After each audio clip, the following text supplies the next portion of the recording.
गोरु आज गोरु भन्न आज गोरु पुरा ट्यान्टै भइसक्यो पर अब यस्तो पकाउने हो आज त माछा कति खाने क्या कहिले कहिले हरियो पर्यो नि खानु पर्यो भनेर कहिले कहिले यो हरियो पहिला माछा भुटे कि हुन्छ खाइराखेनस् कि यी यस्तरी हरियो पर्यो खानु पर्यो भने उम्लिने बेला हरियो माछा हाल्ने अनि बेकार थाहा पाउनु पर्यो नि हरियो पर्यो यो माछाको खालो फाल्नु छ र यहाँ पहिला भुटेर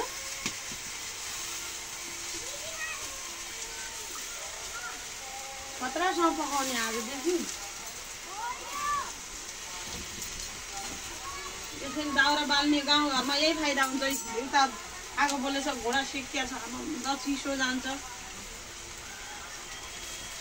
अब यसलाई भुटेर पानी हाल्ने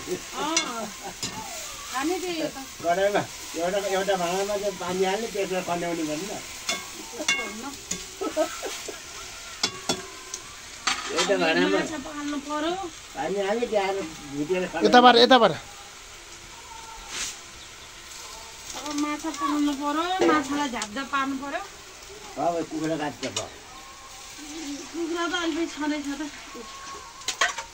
पहिला यो माछा त पकाउनु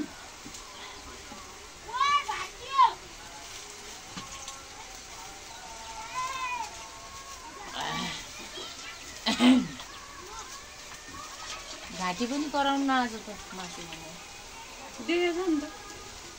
देखेर कहाँ कराउँछ र